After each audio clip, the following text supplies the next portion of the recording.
Hello everyone, welcome to my UPSC. देखिए, बहुत सारे एस्पायरेंट्स ये पूछ रहे हैं कंटिन्यूअसली कि जो एनसीईआरटीज हैं, चाहे वो आप स्टेट सिविल सर्विसेज की प्रिपरेशन कर रहे हैं, स्टेट पीएससीज की, या फिर यूपीएससी सिविल सर्विसेज की प्रिपरेशन कर रहे हैं, ज्यादातर का एक कॉमन क्वेश्चन होता है कि आप एनसीईआरटीज को किस तरीके से पढ़ना है, एनसीईआरटीज का क्या यूज है, उसी बारे में डिस्कस करेंगे। ज्यादातर हैं जो फर्स्ट टाइम जो एनसीईआरटी के टच में आते हैं, उनको पता नहीं होता है क्या पढ़ना है, किस तरीके से पढ़ना है, एनसीईआरटी का यूटिलाइज क्या है। इसी पे आज अभी डिस्कस होगा। ज्यादातर तो इस पे है जो अटेंशन ही नहीं देते हैं कि उनका तो ये मानना रहता है कि या तो कोचिंग ज्वाइन कर लिया है, या फिर कोई आपने एक पर्टिकुलर रेफरेंस बुक ले लिया, करंट अफेयर पढ़ लिया, कोचिंग ज्वाइन कर लिया, हो गया आपका। ज्यादातर एनसीईआरटी को सीरियस नहीं लेते हैं, ज्यादा अटेंशन नहीं देते हैं, जो कि सही नहीं है। क्या पढ़ना चाहिए, कहाँ मिस्टेक्स है, पूरा इसमें हम डिस्कस कर लेंगे। और जो एनसीईआरटीज की बुक्स हैं वो भी मैं आपको फ्री ऑफ कॉस्ट बता दूंगा कहाँ से हिंदी और इंग्लिश मीडियम दोनों में डाउनलोड हो जाएंगी, लेटेस्ट एडिशन।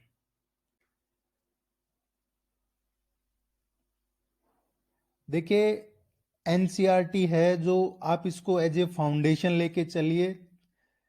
आप यूपीएससी की प्रिपरेशन कर रहे हैं या आपके स्टेट लेवल जो पीएससी एग्जाम है उसकी प्रिपरेशन कर रहे हैं, मेंस और प्रीलिम्स दोनों के लिए यूजफुल है। कई बार आप कुछ क्वेश्चंस स्क्रीनिंग में जो प्रीलिम्स एग्जाम है उसमें या फिर मेंस में इस तरीके के देखते हैं कि आपको जो रेफरेंस बुक पढ़ी उसमें से भी नहीं मिला वो क्वेश्चन, या फिर करंट से भी रिलेटेड नहीं है, और बाद में आपको पता चलता है कि ये क्वेश्चन ओल्ड एनसीईआरटी या न्यू एनसीईआरटी या तमिलनाडु की जो रेफरेंस बुक है वहां से पिक किया है।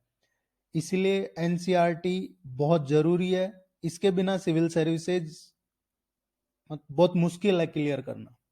आपको एक लेवल पे जाके पढ़ना ही पड़ेगा एनसीईआरटी को, आप स्किप कर ही नहीं सकते हैं। अब हम इसमें बात करते हैं कि कहाँ क्या मिस्टेक्स हैं। ज्यादातर जो मिस्टेक्स हैं उनको नहीं करना चाहिए, और क्या एक्शन प्लान होने चाहिए हमारे एनसीईआरटी को पढ़ने के लिए, उनमें उनके बारे में डिस्कस करते हैं।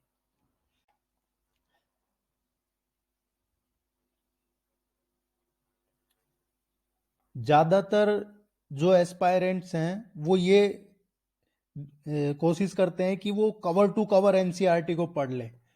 देखिए, एनसीईआरटी को कवर टू कवर नहीं पढ़ना है, अदरवाइज आपका पूरा साल ही एनसीईआरटी पढ़ने में निकल जाएगा, और आपको और सब्जेक्ट्स है करंट वगैरह के आप ना रिवाइज कर पाएंगे ना और कुछ की ज्यादा ध्यान दे पाएंगे मेंस के लिए। सो कवर टू कवर नहीं पढ़ना है। सबसे मेन जो बड़ी मिस्टेक है यही करते हैं लोग कि एनसीईआरटी का फर्स्ट टू लास्ट पेज ये नहीं पढ़ना है।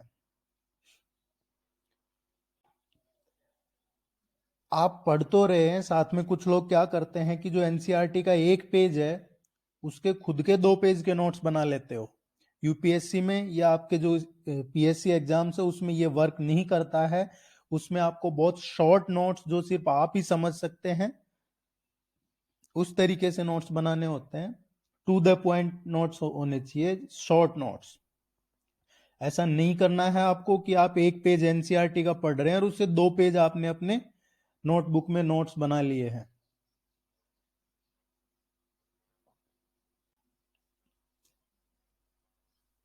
और ये जो सेकंड मिस्टेक है जिसकी हम बात कर रहे हैं अभी, आपने 6th क्लास एनसीईआरटी को पिक किया, कंप्लीट किया, देन 7th क्लास एनसीईआरटी को पिक किया, कंप्लीट किया, 8th 9th एंड सोन। आप क्लास वाइज एनसीईआरटी पढ़ रहे हैं, ये वर्क नहीं करता है। ये वर्क नहीं करता है। आपको सब्जेक्ट वाइज एनसीईआरटी पढ़ना चाहिए, वो वर्क करेगा। क्लास वाइज एनसीईआरटी नहीं पढ़नी है आपको, सब्जेक्ट वाइज। जैसे हिस्ट्री का एनसीईआरटी है तो थ्रू आउट हिस्ट्री का पढ़िए आप एक बार, फिर पॉलिटी, ज्योग्राफी, इकोनॉमिक्स, एनवायरमेंट, ये एक एक करके सब्जेक्ट वाइज पढ़ने हैं आपको।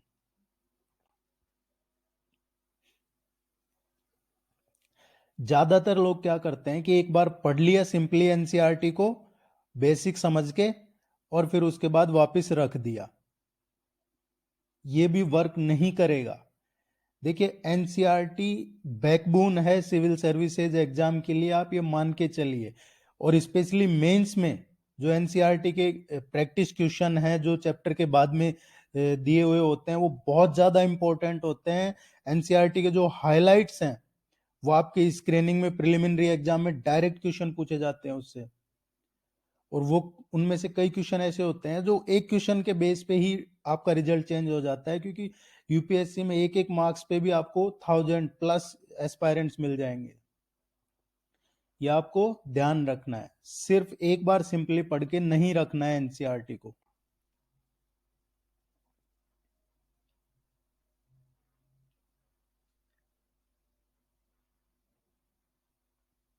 अब क्या एक्शन प्लान होने चाहिए उसके बारे में बात करते हैं। एनसीईआरटी को किस तरीके से पढ़ना है, क्या एक्शन प्लान होना चाहिए। देखिए सबसे पहले तो अगर आप किसी एग्जाम की प्रिपरेशन कर रहे हैं तो उसका जो सिलेबस है, सिलेबस का आप प्रिंट आउट ले लीजिए और उसको अपने पास रखिए। आपको सिलेबस अच्छे से याद हो जाना चाहिए, सिलेबस को डेली अपडेट रखिए। ये सबसे पहला काम आपको ये करना है, ताकि आपको पता रहे कि जो आप एनसीईआरटी में पढ़ रहे हैं वो कौन से पेपर से है, किस सब्जेक्ट से रिलेटेड है। ये बहुत जरूरी है। सबसे पहले आप जब शुरू में एनसीईआरटी पढ़ रहे हैं तो एक बार उसको थ्रोली पढ़ लीजिए, क्योंकि आपके बहुत ज्यादा तो ऐसा है नहीं कि आपको पता चल जाएगा एक बार पढ़ने में कि क्या इंपॉर्टेंट है क्या नहीं है। जैसा कि बहुत सारे लोग करते हैं, पहली बार पढ़ रहे हैं और अपनी मर्जी से उसमें स्टार लगा लिया, हाईलाइट कर लिया, इंपॉर्टेंट लगा लिया। अब उनको पता नहीं कहां से पता चलता है कि इंपॉर्टेंट है। तो ऐसे नहीं करना है, एक बार जस्ट पढ़ लीजिए एनसीईआरटी को आप। उसके बाद आपको क्या करना है, आपको प्रीवियस ईयर के पेपर, प्रीवियस ईयर के जो पेपर हैं आपके एग्जाम से रिलेटेड, चाहे वो स्क्रीनिंग को प्रीलिम्स के हो या मेंस के हो, उनको देखना है आपको, आइडेंटिफाई करना है। तो आपको एक बार पढ़ने से लगभग अराउंड 40% पता चल जाएगा कि ये कौन सा माइंड सेट है, क्या जो पेपर का जो माइंड सेट है या the mind set of person जो सेट कर रहा है प्रीलिम्स के पेपर, एक बार पढ़ने से आपको थोड़ा सा आइडिया हो जाएगा। बहुत ज्यादा नहीं लेकिन थोड़ा सा हो जाएगा। इसके बाद आपको क्या करना है, दोबारा पढ़ना है। एक बार पढ़ के और प्रीवियस ईयर के क्वेश्चन पढ़ लिए, आपने देखा, आपको पता लग गया कि किस तरीके से क्वेश्चन बनते हैं, अब आपको लगा मुझे सब पता चल गया। ऐसा नहीं है, आपको एक बार फिर से एनसीईआरटी को पढ़ना है। और इस बार जब आपने प्रीवियस ईयर के पेपर देखे हैं, आइडेंटिफाई किया है, तो इस बार आपको आइडिया है, आप अंडरलाइन कर सकते हैं, हाईलाइट कर सकते हैं। और बहुत ज्यादा टाइम नहीं लगाना है इसमें।